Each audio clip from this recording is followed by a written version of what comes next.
In Module 4, we're looking at the stoichiometry of chemical reactions. So in this first video, we are going to look at writing and balancing those chemical reactions.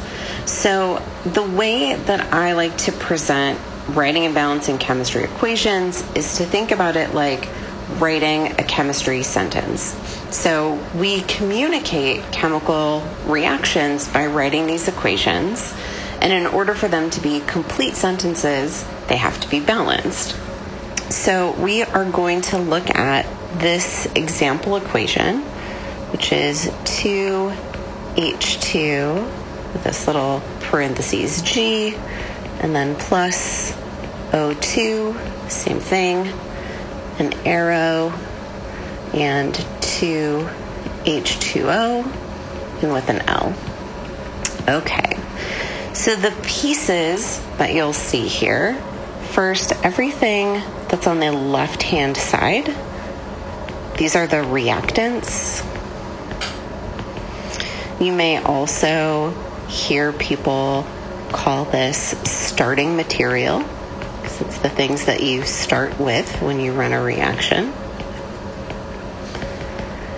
And reactants are on the left always. And this seems like a silly designation, but when we get into some later chapters, especially things that we talk about in second semester general chemistry, we may be talking about a reaction going in the reverse direction, but if it's on the left-hand side, it is a reactant. Okay, the stuff that's on the right-hand side, these are products. In this case, we have one, but you could have more than one. And these are always on the right.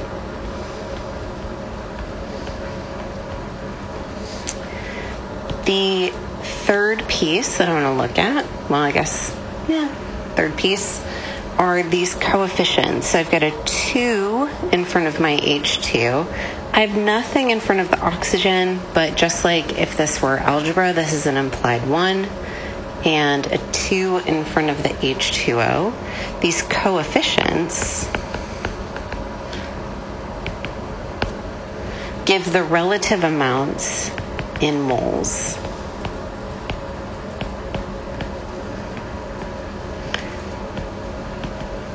And the coefficients are really important to making sure that a reaction is balanced. And so we will look at the coefficients a little more closely in just a minute. The last piece that we're going to look at are these little letters in parentheses. And so the last thing that you need in order for your reaction to be balanced is to have the state of each component specified.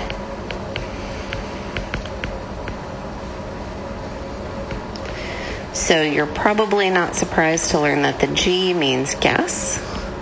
If we had an L, which we do for our product, this means liquid. S for solid. And in a previous video, we did talk about the AQ. This means an aqueous solution. All right, so let's take a closer look at the coefficients. And I already have the reaction rewritten here. So there are a number of numbers in here that we can look at more closely. So on my H2, the 2 out front tells me how many molecules, right? There are 2 molecules. And the 2, that's the subscript, is functioning exactly as we have set it up in previous videos. Now this is telling me that in my one molecule, there are 2 hydrogen atoms. So if I have 2 molecules of H2, there are 4 hydrogens total from that molecule on the left-hand side of my reaction. All right, we'll stay in orange. For the O2, there's 1 molecule. There are 2 oxygens in that molecule. So there there are 2 oxygens total from that molecule on the left-hand side. Now, there were no other elements in each of these molecules, so in total on the left-hand side, I have 4 hydrogens and 2 oxygens. On the right-hand side, I've got 2 molecules of H2O.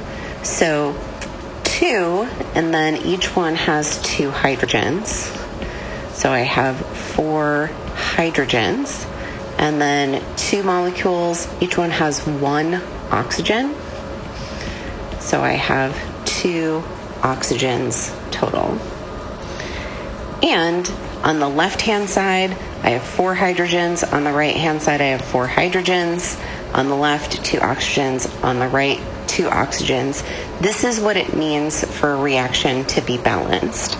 So the whole number, not underline whole number, we don't want fractions when we're writing out balanced reactions.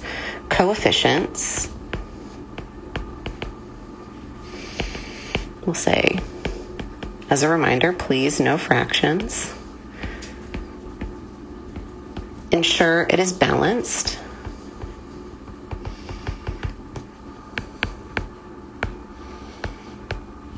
Which means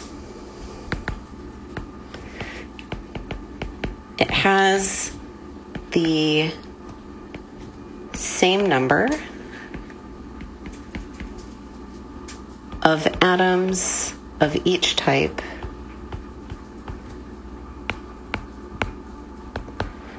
on both sides. And this is just another way of ensuring that we have not violated the law of conservation of mass.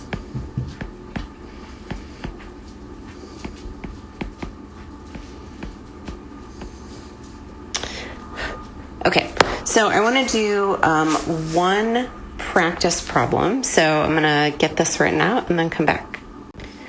The example we're going to look at says to write and balance the reaction, and then it says hydrochloric acid reacts with gaseous oxygen to produce liquid water and chlorine gas. So we have the added step of making sure we have the right chemical formulas and then putting them together in a balanced reaction. So the hydrochloric acid reacts with, this is telling me that these are going to be my reactants, right? These 2 things react with each other, so they are going to be on the left-hand side. And hydrochloric acid means that it's HCl aqueous. And then gaseous oxygen, remember, oxygen is one of those Brinkelhoff diatomics, so it needs to be O2, and it's a gas. And then they produce, so my 2 products are liquid water, H2O with an L, and chlorine gas. Chlorine is also Brinkelhoff, so it should be Cl2 with a gas on here. Okay, so we have the formulas, and now what we need are the coefficients in front of each of these. And a lot of times this is just a little bit of trial and error. So what I'm going to do, rather than put the numbers directly in the blanks, I like to make notes kind of underneath, or you could make them above wherever you have the space, and double check everything before you enter it in front of the equation, unless you're going to totally rewrite the equation, which is also valid. So strategy-wise, let's see. I have HCl here, and there's 1 H and 1 Cl. On the right-hand side, there's 2 H's in the water and 2 Cl's in the Cl2. So I think a good first approximation is to put a 2 in front of the HCl. Because that'll give me 2 H's, 2 Cl's, 2 H's, 2 Cl's. So it looks pretty good. So if I did that, then I would have a 1 and a 1 in front of my products. And that leaves me with oxygen, which is a good one to leave until last. I've got 1 oxygen on the right side. Ooh, and I've got 2 on the left-hand side. So rather than starting completely over, I'm going to do something that I know I told you not to do, but we'll be able to correct it. I'm going to put a 1/2 as the placeholder. I said not to do fractions, but if I were to put a 1/2 here, then the entire thing would be balanced. It's just not in whole numbers. However, I know how to make this get up to whole numbers, and that is to do 2 times every coefficient. And this time I'm going to enter them into the blanks. So if I had 4 HCl, 1 O2, 2 H2O, and 2 Cl2, I still have a balanced reaction. I have everything in whole numbers, and we can go through and check this. With the 4 there, that gives me 4 H's, 4 Cl's. With the 1, that gives me 2 oxygens.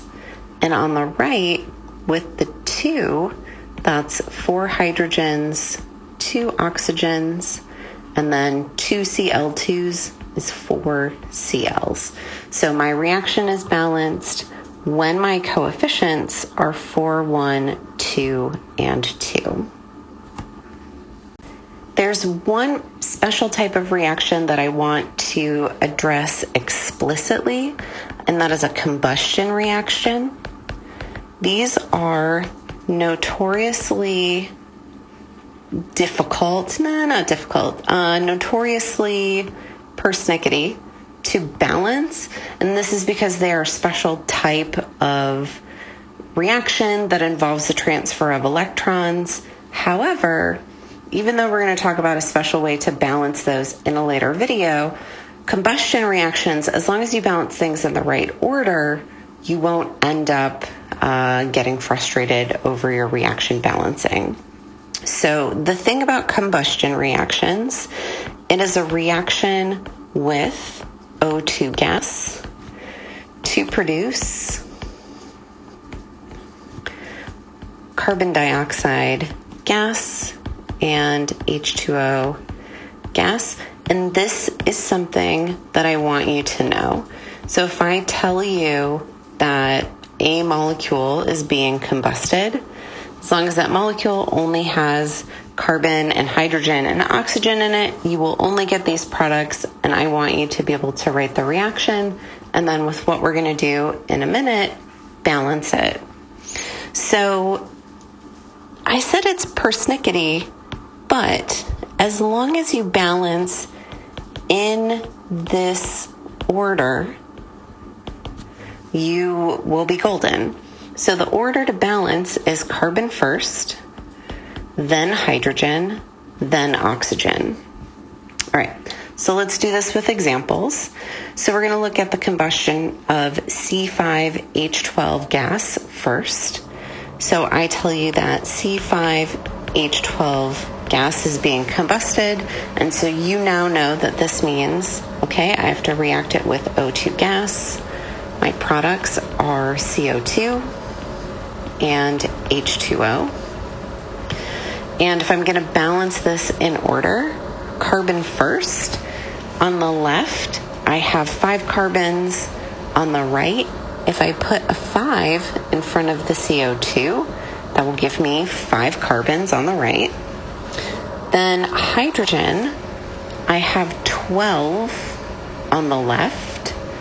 If I put a 6 in front of the H2, that will give me 12 hydrogens on the right. And then oxygen is the only thing left over. On the right side, 5 times 2 is 10, plus 6 times 1 is 6. I have 16 oxygens. That will balance if I put an 8 in front of my O2. And that is it. You can double check that this is totally balanced, but by going in that specific order, everything worked out beautifully.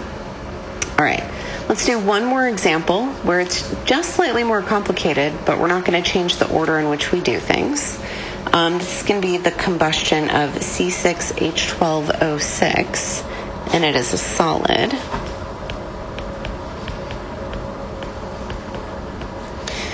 So we know this means react with oxygen, produce CO2 gas and H2O gas. And I'm going to balance my carbons first. There's 6 on the left. Let's put a 6 in front of my CO2. Hydrogens, again, there are 12 on the left, so we need a 6 in front of the H2O. And now I need to do my oxygens. On the right-hand side, 6 times 2 is 12, plus 6 equals 18. Now, I need another 18 on the left-hand side, but watch out because our starting material already had 6 in it. So on this side, my 18, 6 are already accounted for, so I only need 12 of them to be made up for with the O2. So this is now totally balanced. You can go through and double check it, but the only trick here was to watch out for the oxygen that showed up in the starting material. Now you will also find, like we did in our previous example, that sometimes you need to throw in a fraction, but as long as you multiply through to get that fraction away before you write your final version, you'll be great.